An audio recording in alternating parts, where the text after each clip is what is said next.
yang letak geografisnya itu agak ke dalam. Jadi walaupun di dunia itu ada negara berkembang, tapi kan setiap negara itu juga ada daerah yang masih terpencil, yang masih tertinggal. Nah, di situ nanti akan ada kemungkinan dan banyak kemungkinan kekurangan fasilitas untuk modal dalam menyampaikan pendidikan. Poin yang kedua yaitu penguasaan iptek minim. Hal ini dikarenakan banyaknya masalah yang terjadi di negara berkembang, sehingga pemerintah kurang fokus untuk mengembangkan minat masyarakat pada pentingnya iptek. Di negara berkembang ini kita sudah, dunia pendidikannya itu sudah menggunakan ilmu pengetahuan dan teknologi. Meskipun sudah ada teknologi tadi, belum tentu juga guru itu bisa menggunakan teknologi tersebut. Jadi ini juga menjadi faktor yang menimbulkan masalah di pendidikan di negara berkembang. Selain itu, penting bagi guru itu untuk mendalami ilmu pengetahuan dan teknologi, karena ilmu pengetahuan dan teknologi itu semakin ke sini akan semakin berkembang. Jadi sebisa mungkin itu seorang tenaga pendidik itu harus memiliki wawasan dan pengetahuan mengenai ilmu pengetahuan dan teknologi. Yang kedua yaitu faktor penyebab pendidikan di negara miskin. Di sini ada 2 poin. Yang pertama yaitu tingkat pertumbuhan penduduk yang tinggi. Selain dapat menyebabkan masalah pada sektor ekonomi, tingginya pertumbuhan penduduk dapat mempengaruhi tingkat pendidikan di suatu negara. Nah, di negara miskin ini, pertumbuhan penduduknya itu masih tinggi. Kenapa? Mungkin itu juga bisa karena kurangnya pengetahuan dan adanya anggapan bahwa banyak anak, banyak rezeki. Padahal itu semua juga akan berpengaruh kepada ekonomi keluarga. Semakin banyak anak juga akan semakin banyak kebutuhan, semakin banyak pengeluaran yang harus kita keluarkan untuk memenuhi kebutuhan dari anggota keluarga tersebut. Yang kedua yaitu fasilitas pendidikan yang kurang memadai. Nah, di negara miskin itu fasilitas pendidikannya masih kurang memadai. Kurangnya anggaran, dana menyebabkan fasilitas pendidikan yang kurang memadai. Selain itu, juga dipengaruhi oleh letak geografisnya.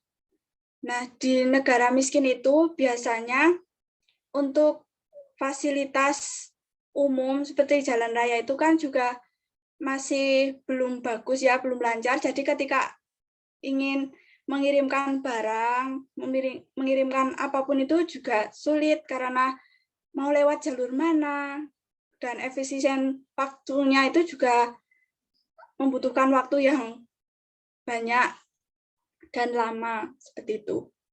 Nah, di negara miskin itu juga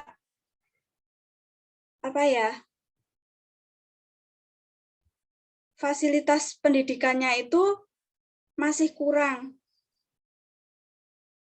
Jadi ilmu yang didapatkan oleh peserta didik di negara miskin ini menjadi sedikit. Mungkin sekian yang dapat saya sampaikan. Sebelumnya, perkenalkan nama saya Dwi Inawati, nomor NPM 21144600184. Sekian yang dapat saya sampaikan, banyak kekurangannya mohon maaf. Waktu dan tempat saya kembalikan kepada moderator. Terima kasih. Baik, terima kasih kepada Dwi Inawati yang telah menyampaikan materi. Untuk materi selanjutnya akan dijelaskan oleh Fitri Nurrahma. Untuk waktu dan tempat saya persilahkan.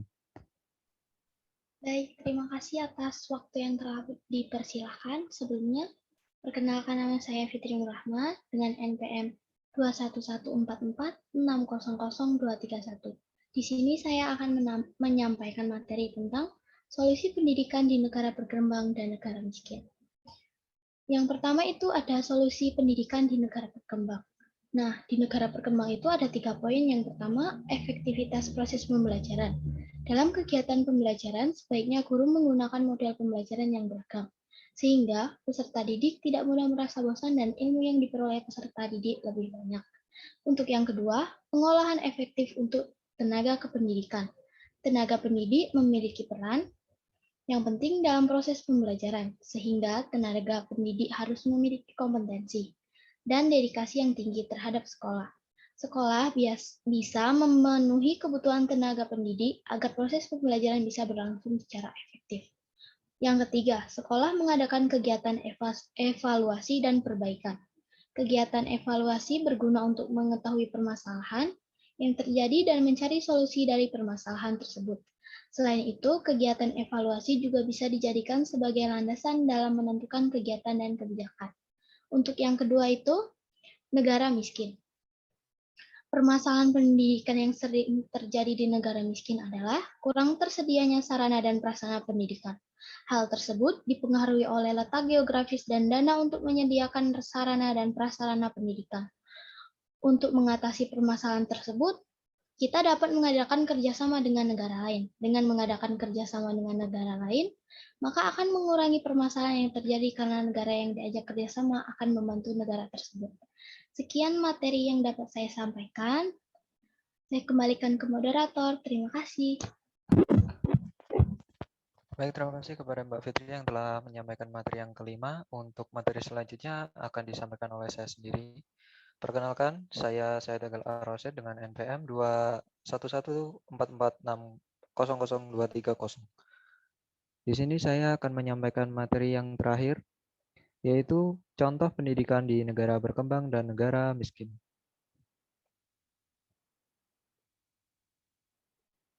Contoh pendidikan di negara berkembang. Dalam hal ini, kita kelompok 4 memilih negara Indonesia. Setiap bangsa memiliki sistem pendidikan nasional. Pendidikan nasional masing-masing bangsa berdasarkan pada jiwa dan kepribadian kebudayaannya. Sistem pendidikan di Indonesia disusun berdasarkan kebudayaan bangsa Indonesia dan berdasar kepada Pancasila dan UUD 1945. Dalam Undang-Undang Sisdiknas tahun 2003, disebutkan bahwa pendidikan nasional berfungsi mengembangkan kemampuan dan membentuk watak serta peradaban bangsa yang bermartabat dalam rangka mencerdaskan kehidupan bangsa, bertujuan untuk berkembangnya potensi peserta didik agar menjadi manusia yang beriman dan bertakwa kepada Tuhan Yang Maha Esa, berakhlak mulia, sehat, berilmu, cakap, kreatif, mandiri, dan menjadi warga negara yang demokratis, serta bertanggung jawab. Pendidikan prasekolah. Disebut prasekolah karena anak pada usia antara 3 tahun sampai 5 tahun yang dimaksudkan menjadi peserta pendidikan diarahkan untuk persiapan dan adaptasi bagi pendidikan berikutnya di SD. Metode dan materi pelajarannya berpola learning by doing dengan memperbanyak permainan untuk meningkatkan daya kreativitas anak. Umumnya, TK ini terdiri 2 tingkat, yaitu TK kecil usia 4 tahun dan TK besar usia 5 tahun. Namun tidak semua orang tua mengikuti ketentuan tersebut secara ketat. Di antara mereka ada yang memasukkan anaknya langsung ke TK besar. Contohnya saya, selama setahun. Lalu ke SD menjelang anak berusia 6 tahun. Bahkan dalam kasus tertentu, seorang anak diterima masuk SD tanpa melewati pendidikan prasekolah ini. Umumnya kegiatan belajar di TK sederhana, materi pelajarannya berkisar pada pengenalan warna, benda, huruf, angka. Selebihnya diberikan permainan dan keterampilan untuk kreativitas anak seperti menggunting, melipat, atau mewarnai. Pendidikan dasar. Pendidikan dasar merupakan pendidikan 9 tahun yang terdiri atas program pendidikan 6 tahun yang diselenggarakan di SD dan 3 tahun di SMP. Kurikulum pendidikan dasar menerapkan sistem semester yang membagi waktu belajar 1 tahun ajaran menjadi 2 bagian waktu, yang masing-masing disebut semester gasal atau semester genap. Kurikulum pendidikan dasar disusun untuk mencapai tujuan pendidikan dasar. Kurikulum pendidikan dasar merupakan seperangkat rencana dan pengaturan mengenai isi dan bahan pelajaran, serta cara yang digunakan sebagai pedoman penyelenggaraan kegiatan belajar mengajar di SD atau madrasah ibtidaiyah atau MI, dan SMP atau madrasah sanawiyah atau MTS, pendidikan menengah.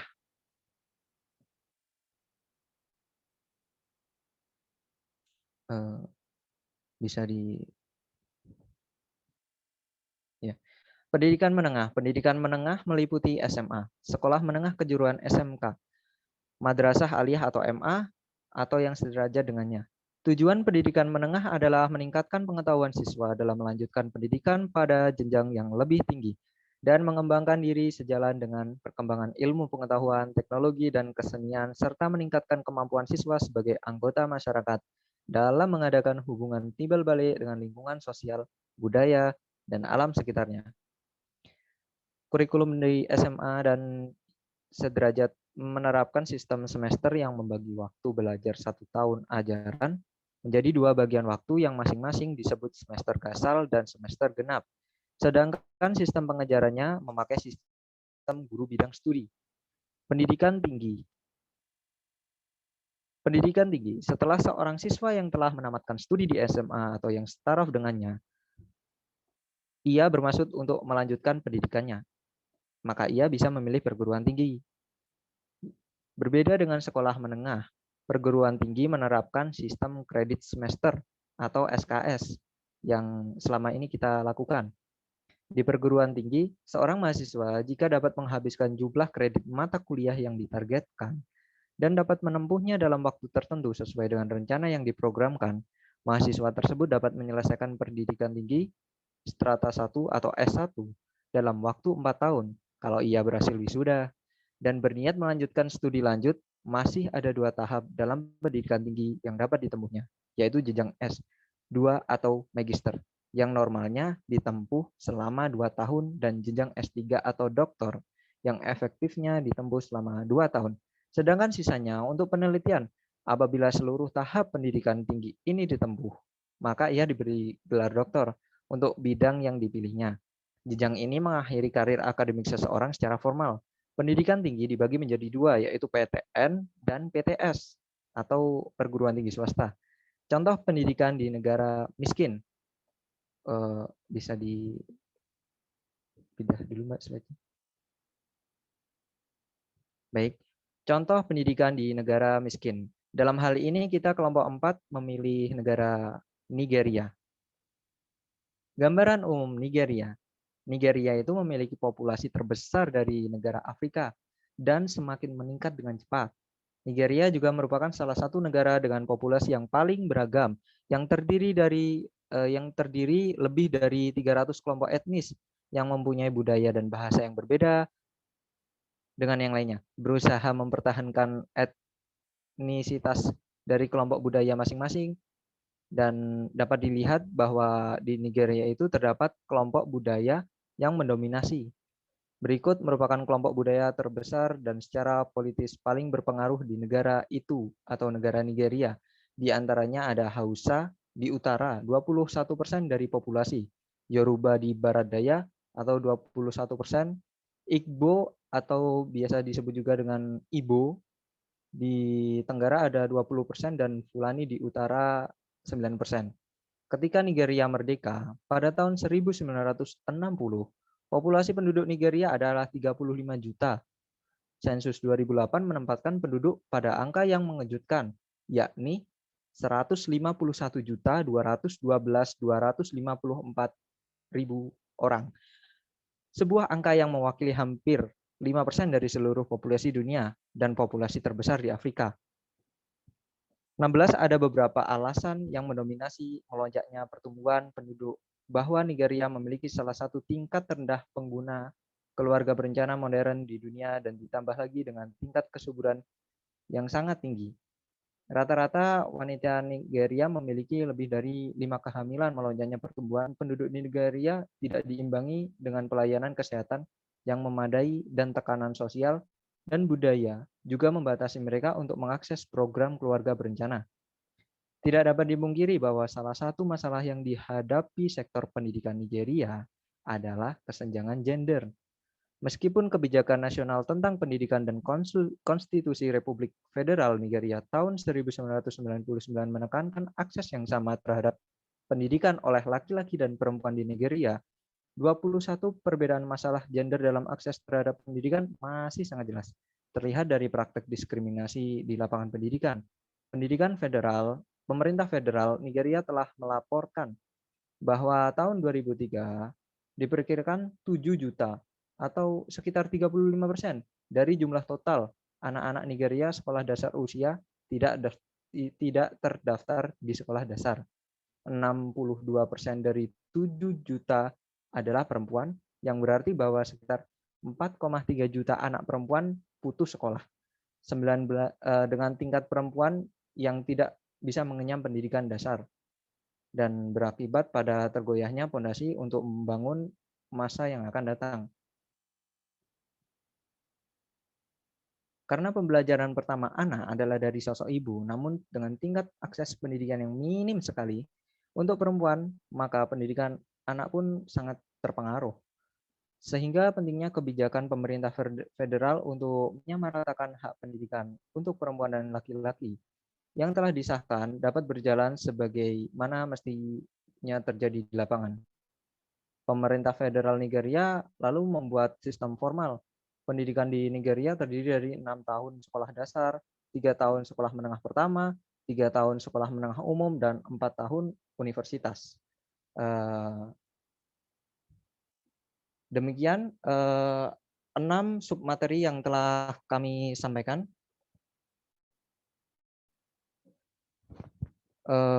Kurang lebihnya kami dari kelompok 4 memohon maaf. Kami akhiri presentasi kita pada kali ini. Wabillahi taufik wal hidayah. Wassalamualaikum warahmatullahi wabarakatuh. Waalaikumsalam warahmatullahi wabarakatuh.